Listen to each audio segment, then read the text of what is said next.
In the middle of the East China Sea, 9 kilometers off the coast of Nagasaki, sits a small piece of concrete and steel that once held 5,000 lives. Today, it is silent. Waves crash against crumbling walls. Wind moves through empty corridors. And from the rooftops, rusted steel rebar juts out like the bones of a skeleton. Hashima Island. In Japanese, it is known as Gunkanjima, the Battleship Island. Approach it by boat, and the silhouette of its massive concrete blocks on the horizon really does look like a warship cutting through the water. But this ship is going nowhere. It has stood in place for over 100 years, waiting for the sea to swallow it whole. This is not a story about decay. It is a story about what human will can build in a place where common sense would never have started. About miners who descended kilometers beneath the ocean floor every single day. About families who raised children in apartments the size of a garage. About Japan's industrial miracle, built on coal and human sweat. And about the dark side too. About forced labor. About deaths that were never officially counted. About the silence the island took on when its last resident left in 1974, leaving behind furniture, clothes, photographs. An entire life preserved in salt and humidity. Hashima is now a UNESCO World Heritage Site. Tens of thousands of tourists visit every year. It has become an icon. It appeared in films, documentaries, video games, but most people only know the surface. We are going deeper. This is the story of a place where an entire city was packed into 6 hectares. A story of industry, ambition, cruelty, and in the end, silence. Get comfortable. Hashima is a small volcanic island in Tachibana Bay. Before human hands touched it, it was nothing. A rocky outcrop covering roughly 1.2 hectares, smaller than an average football pitch, surrounded by open sea on all sides. Nobody lived there. There was no reason to. But beneath that rock, deep under the ocean floor, there was coal. Local fishermen had always known it. Chunks of coal would wash ashore. You could see seams of it in the cliffs. It was not until the 1880s, when Japan was undergoing one of the fastest industrializations in human history, that anyone seriously thought about what to do with it. This was the Meiji era. In less than 50 years, Japan transformed itself from a feudal agricultural state into an industrial power with factories, a navy, and an army.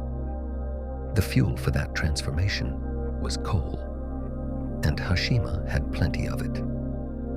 Geological surveys showed that the underwater deposits extended more than 600 meters deep, spreading across several kilometers of seabed.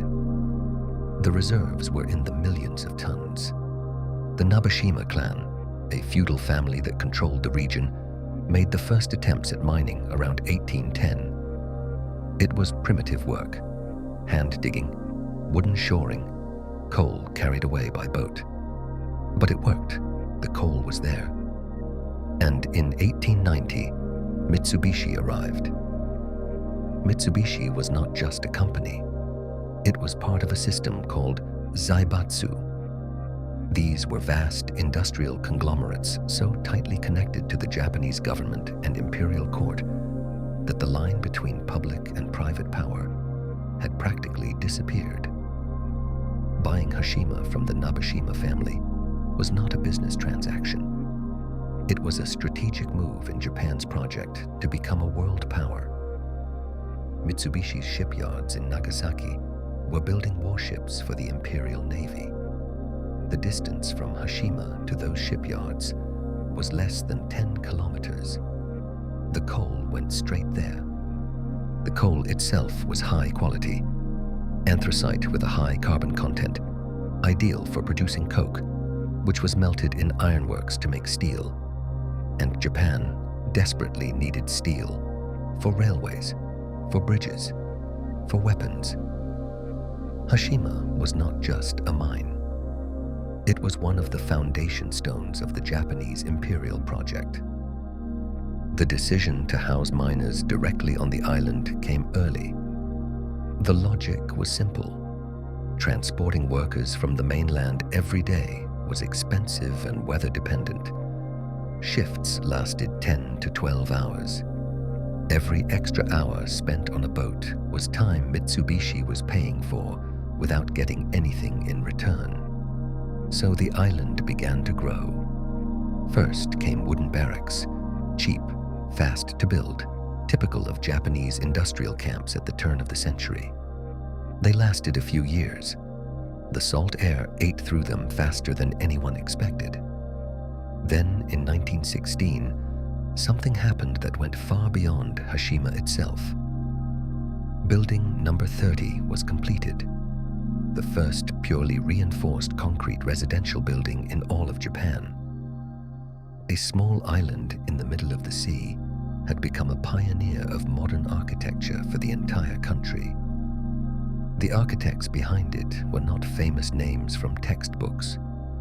They were Mitsubishi's internal engineers, people whose names nobody remembers today, working fast, under pressure, in an environment where every square meter was worth its weight in gold. They were not chasing urban planning ideals. They were solving a problem. How do you fit as many people as possible into as small a space as possible and still keep them alive? And they did exactly that, better than anyone could have imagined. But Mitsubishi was not only building for the workers, it was building for control. The more infrastructure the island had, the more dependent every resident became on the company. School, hospital, shops, housing. Everything belonged to Mitsubishi. Everything was run by Mitsubishi. Everything was conditional on being employed by Mitsubishi. This model, what we would call a company town today, was not a Japanese invention. But Hashima took it to the purest and most extreme form it had ever seen. There was nowhere to escape, literally. And yet, the island had a powerful pull from the very beginning. Pay was good compared to rural regions of Japan. Housing, however small, was guaranteed. Medical care was available. Food was regular. For families from the poorer parts of Kyushu or Honshu, it was attractive. They came voluntarily. They signed contracts and went down into the mines. Only underground, in the heat and the dark, did many of them discover exactly what they had signed. Building on Hashima was a logistical nightmare from day one.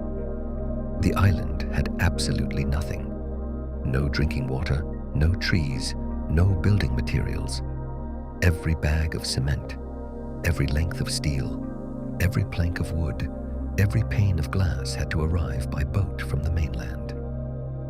In an era before shipping containers or crane vessels, that meant unloading heavy materials by hand on a rocky shoreline in whatever weather the sea decided to send.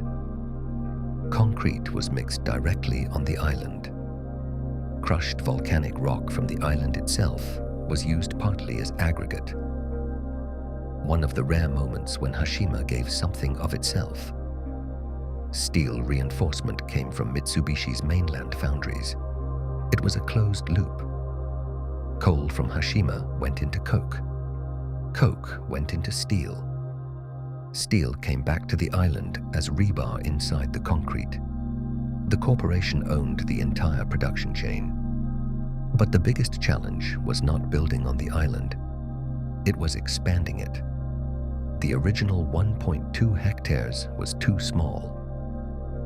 Mitsubishi repeatedly enlarged it by dumping rock, concrete, and earth directly into the sea. This happened in 3 main phases, around 1897, then in 1931 and 1932, and finally in 1939. The result was an island of 6.3 hectares, 5 times the original size. The entire island was essentially a human construction. Nature only provided the starting point. The entire perimeter was fortified with a massive concrete seawall. In some places, it rises over 8 meters above the waterline. Without it, the island would not have survived a single serious storm. But the seawall was not only protection. Residents walked along its crown. Fishermen sat on it. Children played there. In a place with almost no open outdoor space, the top of that concrete barrier above the open sea was one of the only places to breathe. Below the surface, it was even more complicated. The mine shafts had to run beneath the ocean floor, through rock saturated with seawater, to depths exceeding 600 meters. Rock pressure, water seeping in, explosive methane gas. These were the everyday enemies. Drainage was critical. Pumps ran continuously without exception.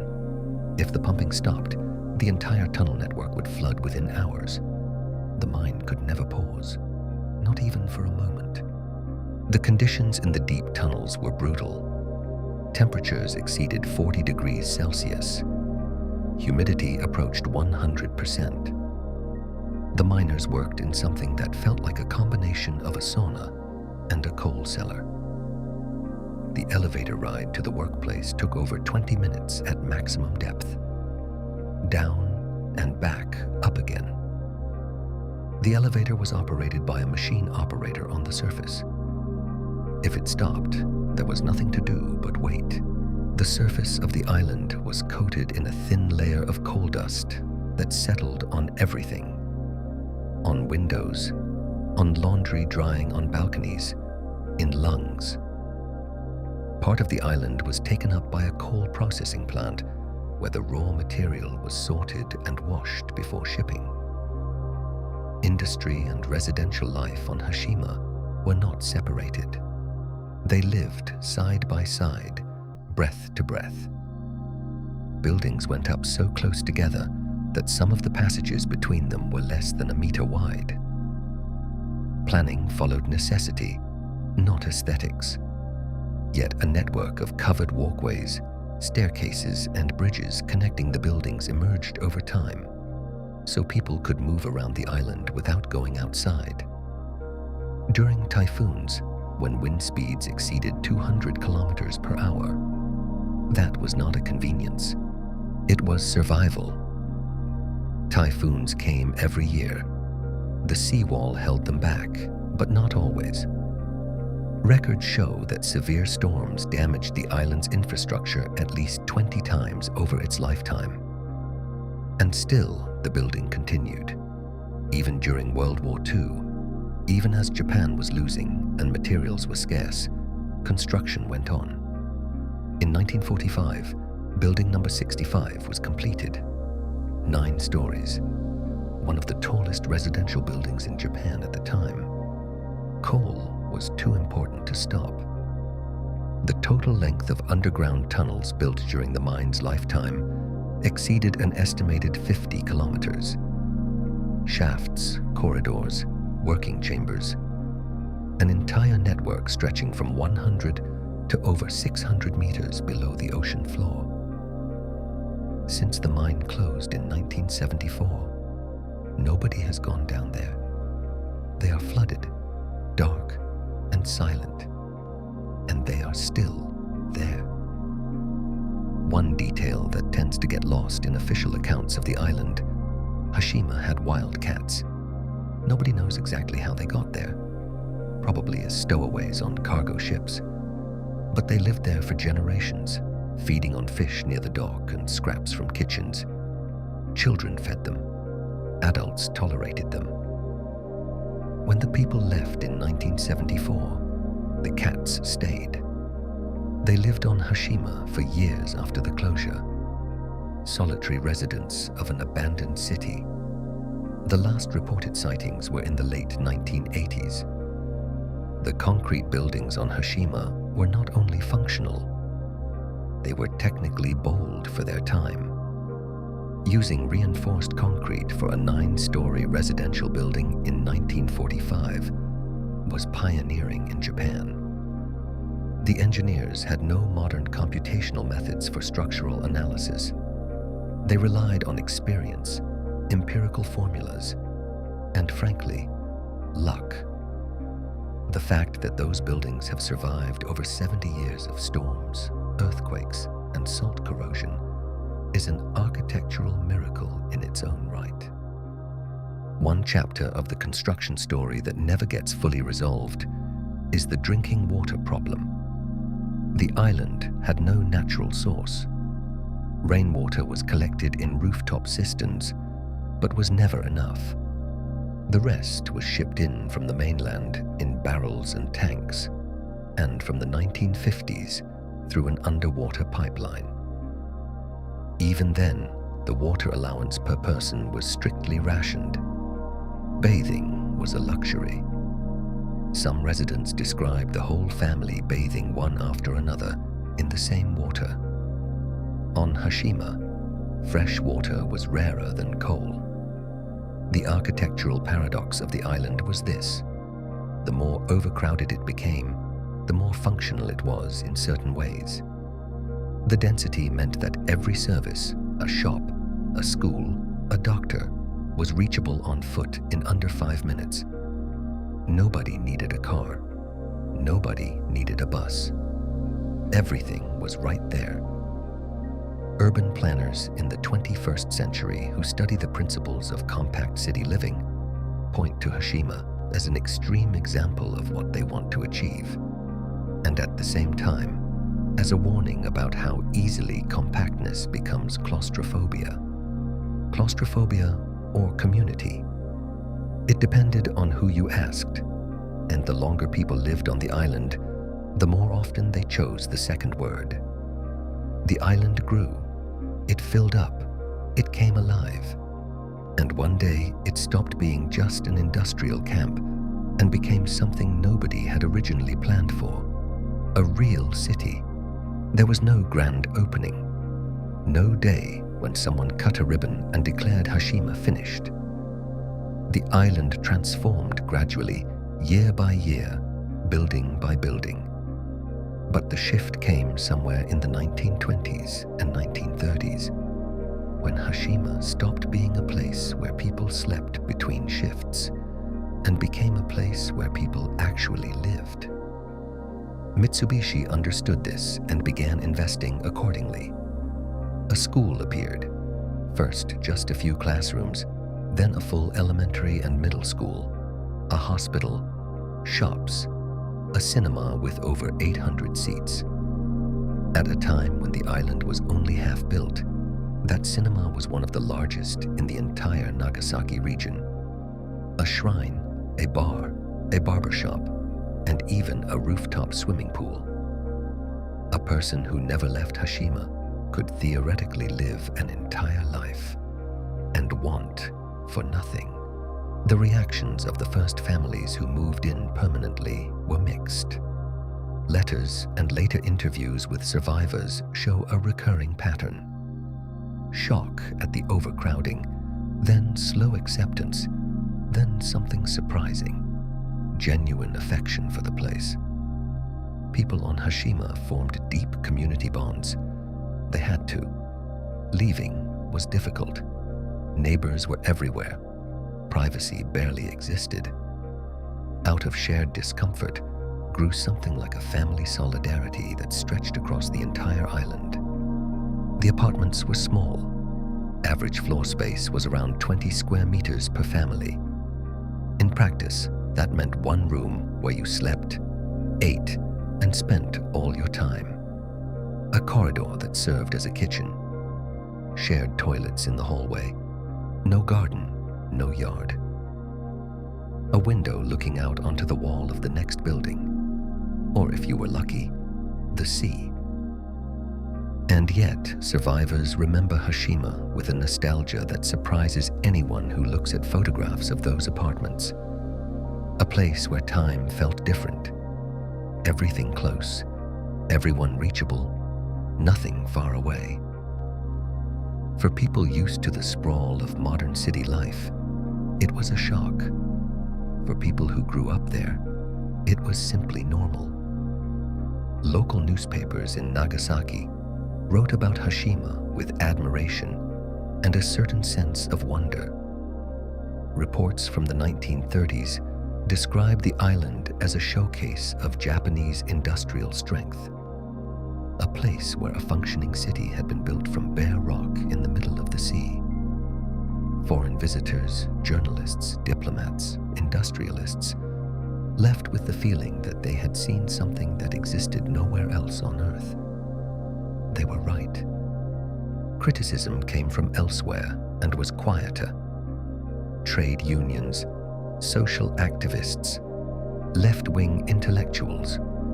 They wrote about conditions in the mines and about the fact that Mitsubishi effectively owned the residents of the island the same way it owned its buildings.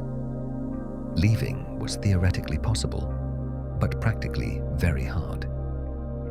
The company paid for housing, school, hospital, and shops. Anyone who quit their job also lost their roof, their health care, and their children's education in a single move. In legal terms, that is called a contractual arrangement.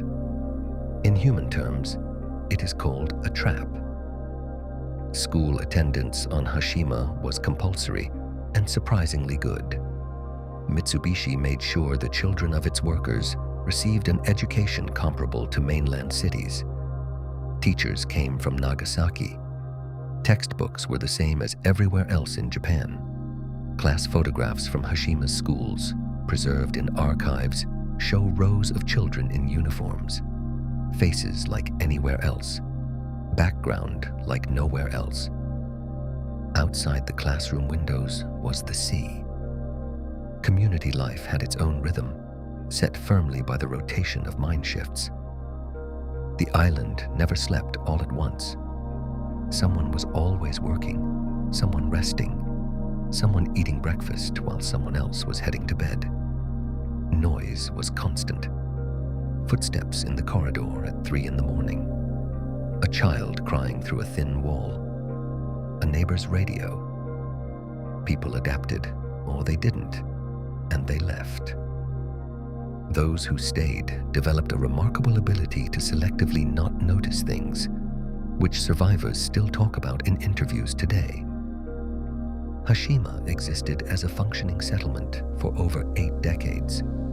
In that time, it went through everything: the First World War, the Great Depression, Japanese imperialism, the Second World War, the American occupation, Japan's economic miracle, and finally, its decline. The island was a living barometer of 20th century Japanese history. The darkest chapter came during World War II. Japan was suffering an acute labor shortage. Men were going to the front, and industry needed workers. The solution was simple and brutal: forced labor. Korean and Chinese men were brought to Hashima. Estimates suggest over 500 of them worked on the island during the war years, under conditions that differed from slavery only in legal terminology. They were housed separately from the Japanese miners. They received smaller food rations. They were forbidden from leaving the island. Work quotas were the same or higher than for everyone else. Access to medical care was limited. How many of them died on Hashima has never been fully documented. Japanese archives from this period are incomplete or deliberately vague. Estimates suggest several dozen forced laborers died on Hashima alone, and hundreds more across the entire network of submarine mines around Nagasaki. The war ended in August 1945. Hiroshima fell on the 6th, Nagasaki on the 9th. 9 days and 6 days before Japan's surrender on the 15th. Hashima is 9 kilometers from Nagasaki. Residents saw and heard the explosion. The shockwave reached the island within seconds.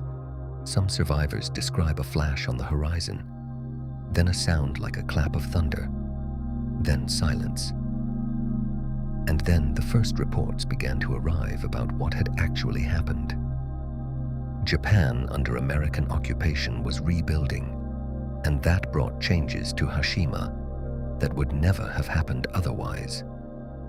American authorities pushed through improvements to working conditions in the mines, shorter shifts, safety standards, the right to form unions. A trade union was established on Hashima, ironically one of the first in the entire mining sector. Mitsubishi adapted. Not adapting would have meant losing access to American contracts and reconstruction funding. Coal was still a critical fuel. Mining on Hashima reached its all-time peak in the late 1950s. By 1959, the island had 5,259 residents, the most in its entire history. A population density of 835 people per hectare made it one of the most densely inhabited places on Earth. To put that in perspective, overcrowded Manhattan at the time was roughly 3 times less dense. It was the island's golden age. The cinema showed new films every week. A rooftop swimming pool sat on top of one of the blocks, a detail survivors still cite in interviews as a symbol of the prosperity of that era. Shops stocked everything you needed. The school had over 1,000 pupils. Hashima had its own radio network, its own football team, its own community life. The culture on the island was distinctive. Overcrowding and isolation created specific rules for living together. Noise was everywhere. Apartment walls were thin, and you could hear everything. Privacy existed only as a mental convention, not a physical reality. People learned not to notice what they did not want to notice. An unwritten social contract emerged. Be here, but let others be. Japan's post-war economic miracle, the period of high growth the Japanese call Kodo Keizai Seichoka, was built largely on energy, and the energy was coal. Hashima was running at maximum capacity throughout that decade. In the best years, daily output exceeded 400 tons. 400 tons of coal every single day, pulled from more than 500 meters beneath the ocean floor, loaded onto ships, and sent to steelworks and power plants across Japan. That is a number that is easy to say and hard to truly picture. Hashima became a favorite subject for Japanese photographers and documentary filmmakers in the 1960s. Iconic images from that era survive today. Raw shots of overcrowded corridors, laundry drying on balconies above the sea, children playing on concrete rooftops. Writers of the time described the strange atmosphere of the place, industrial and intimate at the same time. Harsh and yet somehow surprisingly human. The island's influence on Japanese literature and film was subtle but lasting. The motif of an enclosed industrial world cut off from the mainland appears repeatedly in 20th century Japanese fiction. Literary historians do not always connect it directly to Hashima, but the parallels are clear. Isolation as a setting where the truth about human nature gets revealed. A community with no exit. Hierarchy with no alternative. Japanese literature loves these themes, and Hashima is their living prototype. Then came oil. In the 1960s, Japan began shifting aggressively from coal to oil as its primary fuel. Coal became expensive, cumbersome, old-fashioned overnight. Mine productivity fell, costs rose. Young people left for better work on the mainland. Hashima aged. The island that had been packed to bursting in 1959 began to decline, slowly but relentlessly. Not physically, but demographically. people were leaving, and those who stayed knew how it would end. The closure of the mine in January 1974 did not come out of nowhere. It had been approaching for years, slowly, like a tide that takes a little more sand with each wave. Mitsubishi announced the end of operations and gave residents 3 months to leave. Most left before that. The departure played out differently for different people. Some left with relief, mainly the younger generation who saw a different future on the mainland. But many of the older miners who had spent 20 or 30 years on Hashima left with a heavy heart. The island was the only home they had ever known. Some families described their first years in Nagasaki as disorienting. Too much space, too few people around, too quiet. The habit of extreme density is not easily unlearned. What they left behind was fascinating and unsettling in equal measure. Furniture in the apartments, clothes in wardrobes, children's toys, school notebooks, photographs on the walls. People left so quickly or so unwilling to look back that they left entire lives behind. The island became a museum of itself overnight. The Japanese government closed the island to the public. For 3 decades, Hashima was a restricted zone. Landing was illegal. And yet, perhaps because of that, the island became a myth. Photographs smuggled back to the mainland. Secret expeditions by the brave on small boats. Urban legends. Hashima became a symbol of abandonment, a memento mori of Japan's industrial age. Nature was working the whole time. Salt air ate into the concrete. Salt penetrated the steel reinforcement and corroded it from the inside. Typhoons tore away pieces of facade. Shattered windows punched through roofs every year. Tough plant species that needed almost nothing began pushing through cracks. Trees grew from walls. Vines wrapped around columns. Nature was taking the island back, millimeter by millimeter. In 2001, Mitsubishi formally transferred ownership of the island to the city of Takashima, which was merged with Nagasaki in 2005. The island was still closed, but voices calling for it to be reopened were growing louder. The tourism potential was obvious. Gunkanjima was still very much alive in Japanese popular culture. Photographs from illegal expeditions were circulating online. Interest was building. In 2009, the island was officially opened to tourist visits. The first organized tours landed in April of that year, to enormous media interest. Photographers, journalists, documentary makers. Everyone wanted to see the island they had been hearing about for years. What they found exceeded expectations. Buildings in an advanced state of decay. Interiors consumed by moisture and vegetation. Personal belongings still exactly where their owners had left them 35 years earlier. The opening brought new problems. Visitors were coming in increasing numbers. In 2013 alone, over 300,000 people visited the island. Moving around unstable ruins was dangerous. The Japanese government had to invest in safety infrastructure, marked routes, railings, an access jetty. The paradox was unavoidable. To make the island accessible, you had to intervene in it, and every intervention diluted its rawness just a little. In 2015, UNESCO arrived. Japan nominated Hashima as part of a group of sites called the Meiji Industrial Revolution Sites, but the inscription did not come without complications. South Korea protested. Korean and Chinese forced laborers had worked at these sites during the war, and Japan's nomination glossed over that history. Months of negotiations followed. The outcome was a compromise. Japan acknowledged the history of forced labor and committed to commemorating it publicly.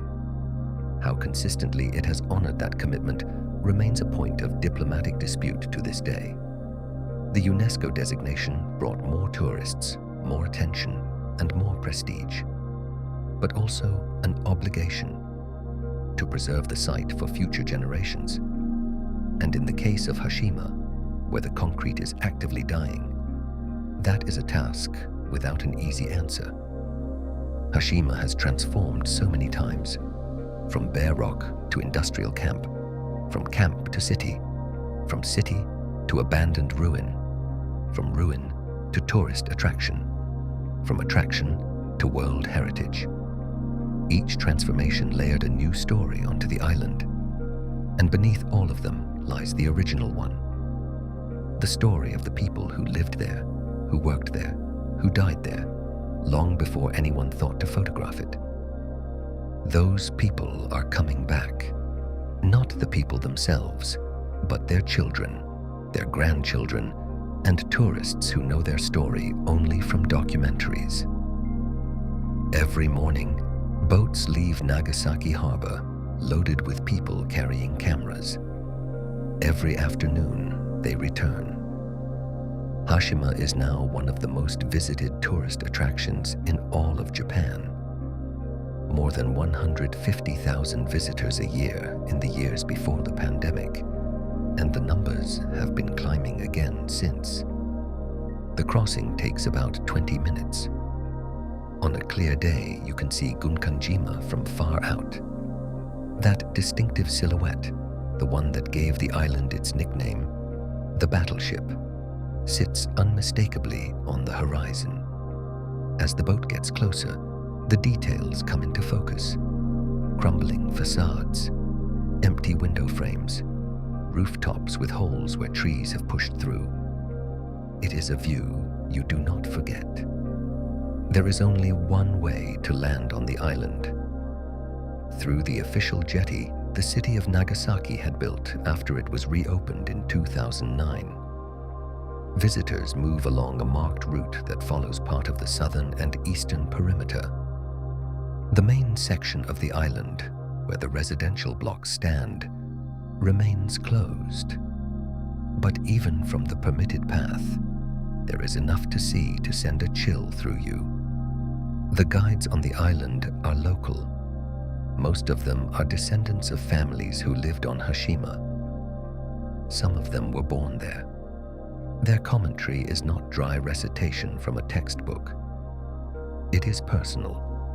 Stories from parents and grandparents. Details you will not find written down anywhere. An elderly woman who as a child walked to school on the rooftop. A man whose father worked 400 meters underground.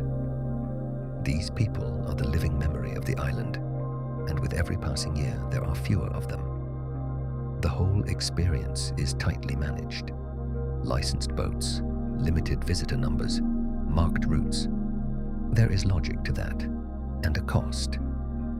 The controlled version of Hashima is safer, but a little less raw than the island the illegal visitors of the 1990s saw. That version was harsher, darker, more honest. Interest in Hashima goes far beyond tourism. The island has become a subject of serious study for architects, urban planners, historians, and sociologists. Japanese and foreign universities conduct research here. It fascinates as an extreme example of compact urban living, a place where the principles of shared space and community density were pushed to their absolute limit. In a world where cities are struggling with overcrowding and housing shortages, Hashima turns out to be surprisingly relevant.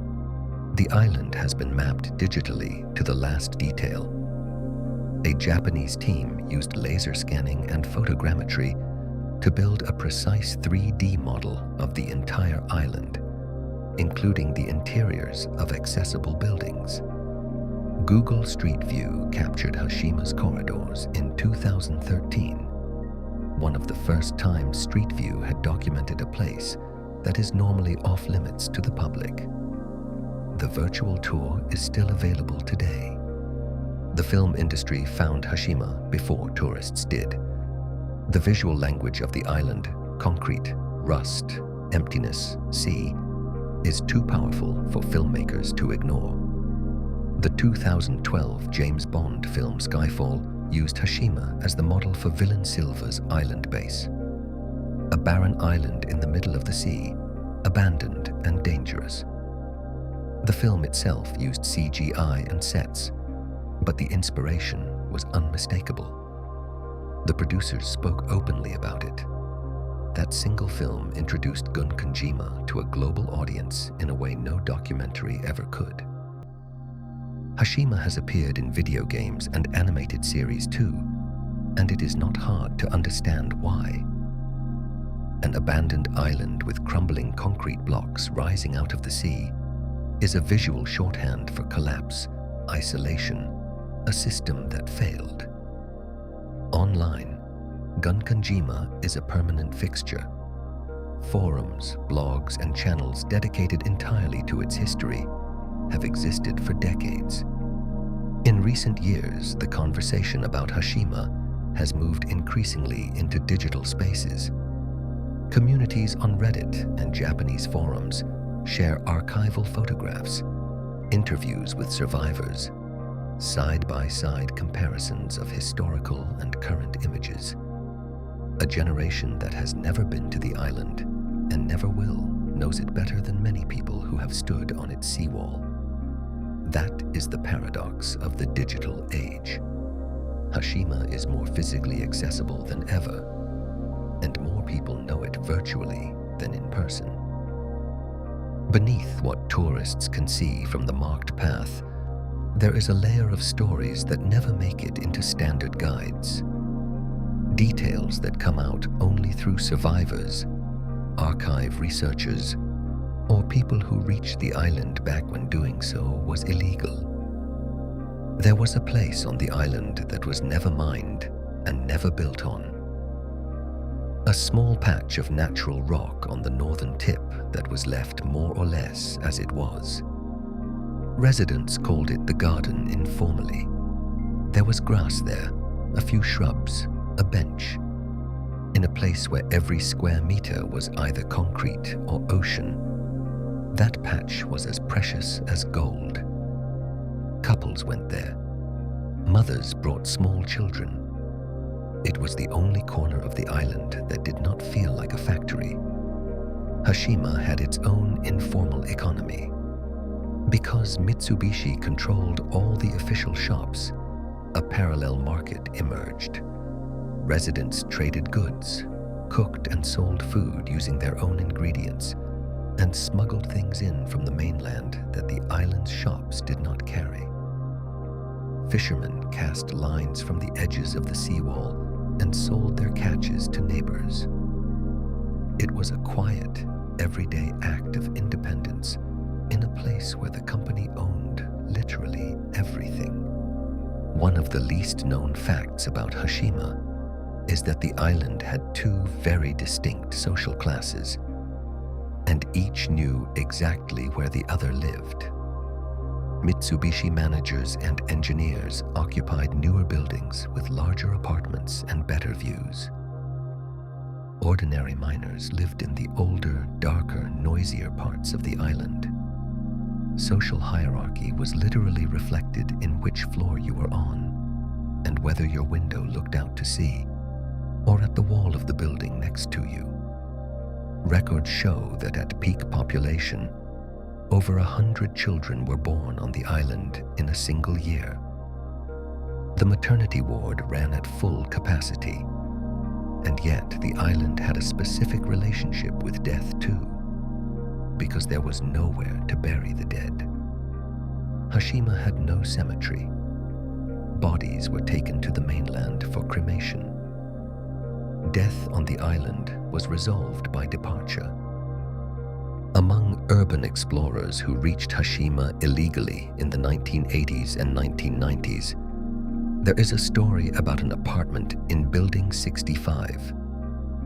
On the table, a dusty cup with a teaspoon still resting in it.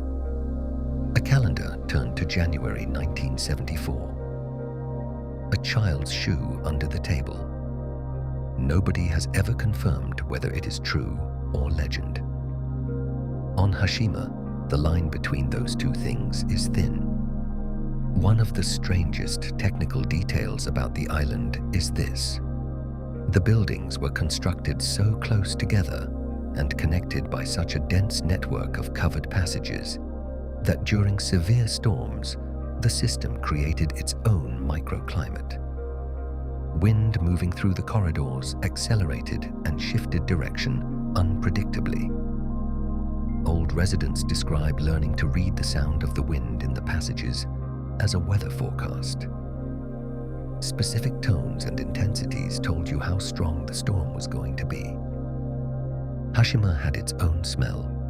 Survivors describe it consistently. Salt, damp concrete, coal dust, and an occasional waft of fish from the dock.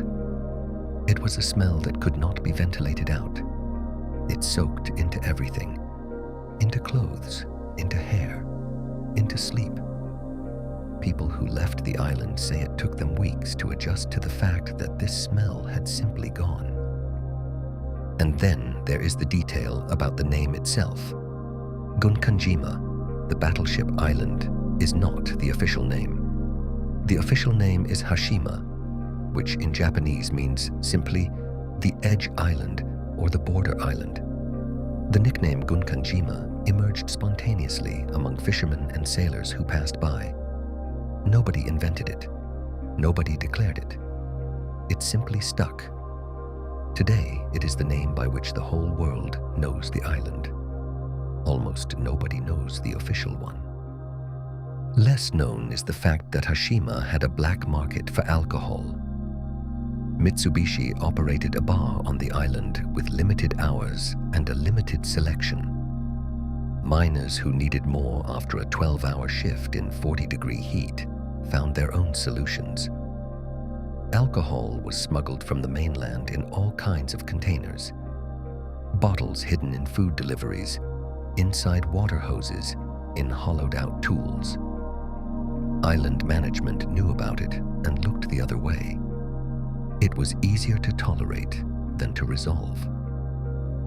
One of the most remarkable sociological details about Hashima is how the island functioned as a natural experiment in gender equality, not for ideological reasons, but out of pure necessity.